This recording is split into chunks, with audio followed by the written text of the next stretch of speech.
Hi, welcome. Today we take a look at my setup and hardware. The goal is giving you some ideas about how you can put together a simple cockpit using a bit of DIY and ingenuity. Keep in mind that my setup is built fundamentally using only a cheap soldering iron and an hand drill. So my setup has evolved a lot through the years. In fact, sharing information and firmware about Arduino is the primary reason for the existence of FlyWire, not to mention the name of the website itself. It was started in late 2017 with a single panel to fill my center-mounted F-15E, which was quite uncomfortable as I couldn't get to the keyboard easily.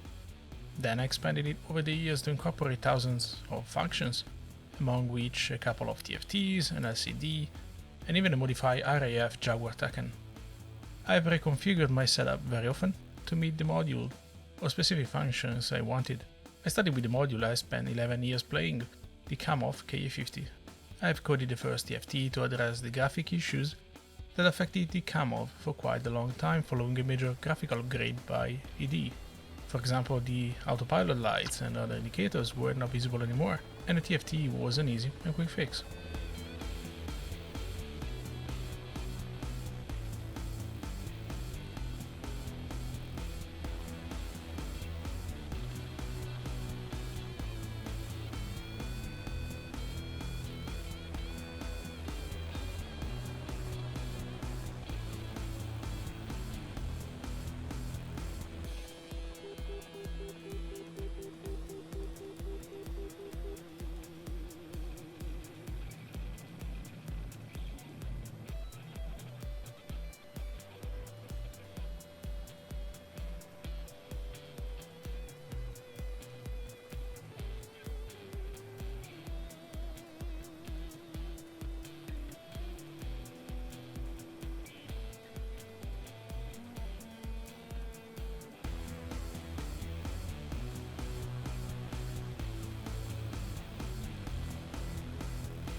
In 2019 I moved to the Tomcat.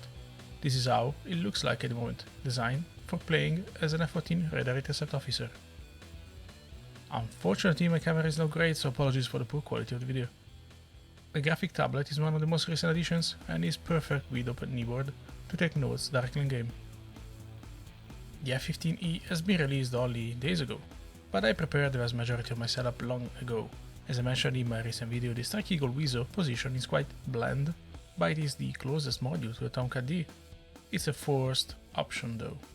Nevertheless, the module seems really well made and is easy to replicate the rear seat by using commercial products. In this case I'm using a CH fighter stick, the mentioned VRPL-T50 and the later released throttle, plus a series of Thrustmaster MFDs I bought through the years. The beauty of DIY is that you can adjust your setup as you desire. If you are not new to this channel, you know I keep flexibility in that regard, so as you can see, switching from a configuration to another is a matter of minutes. In this case, I can either remove the F-14 rear and FA-18 UFC, or just cover them with panels supporting the Thrustmaster MFDs. Then I unplug the panels from the rear-mounted USB hub, and plug in the MFDs, and that's it. Since DCS supports hot plugging, I don't even have to leave the game to move from the F-14 to the F-15E. The structure supporting my setup has changed a lot, but is fundamentally based on enclosures bolted together. The control panels use the enclosure covers, so I can quickly replace them depending on what I'm using, or just add another layer in case I want to jump between different configurations. Going forward I plan to recreate the radio box from scratch. I had to move it out of the way to allow for two sticks and the throttle to be used at the same time, but now its position is a bit inconvenient. I will probably do it after the release of the F4 Phantom 2. Cost-wise, my setup is very cheap when you consider its size and age. DCH fighter stick is more than 20 years old, and I've recently replaced its pots. Same for DCH Pro pedals. I bought the first set of Thrustmaster MFDs on sale for 30 quid, probably 7 or 8 years ago. Then another one, used, split with a friend. The other day I bought the second set and damn, the price went up.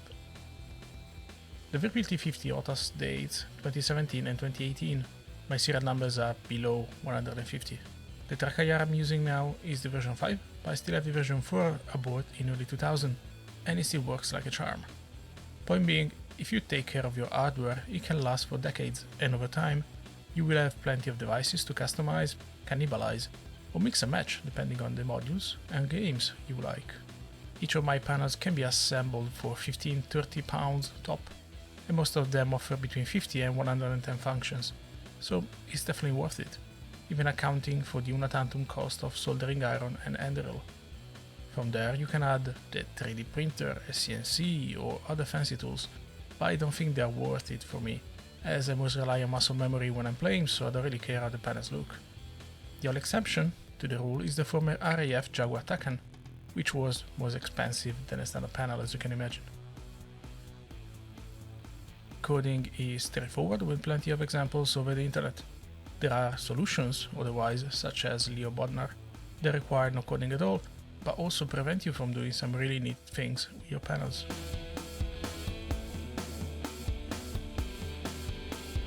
I used to write firmware and wiring diagrams to whoever asked completely for free, but I don't do it anymore since I got scammed, and the very complex project ended up in a commercial product without my knowledge. Even the firmwares on FlyWire are quite outdated, and I don't plan to update them anymore. Sorry guys, I suppose this is why we can't have nice things.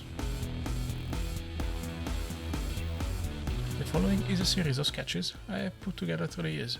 As you can see, I have always aimed to create a flexible and expandable setup to cover as many modules and games as I can. This leads to a series of design questions, in premise whether you should use DCS-BIOS or HID. I always tend to use HID for output and DCS-BIOS to get the input. Besides cases where there are no keybinds available, such as the oxygen or the ejection seat for the F-15 Tomcat backseat. Since most control panels work using both DCS-BIOS and HID, I don't even have to rewrite specific firmware or even unplug the control boxes when I move between different modules.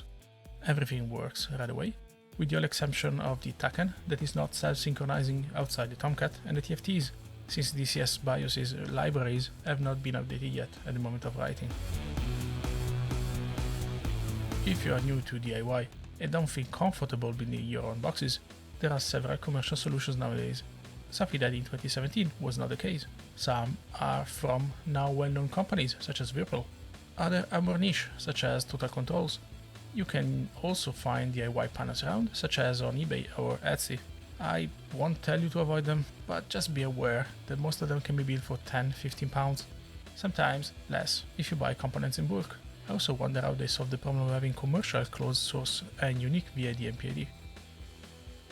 Anyway, I hope this video has given you some ideas about how you can build a cheap setup, perhaps even only to support a number of MFDs or other devices. As always, I appreciate you taking your time to watch my video. Take care.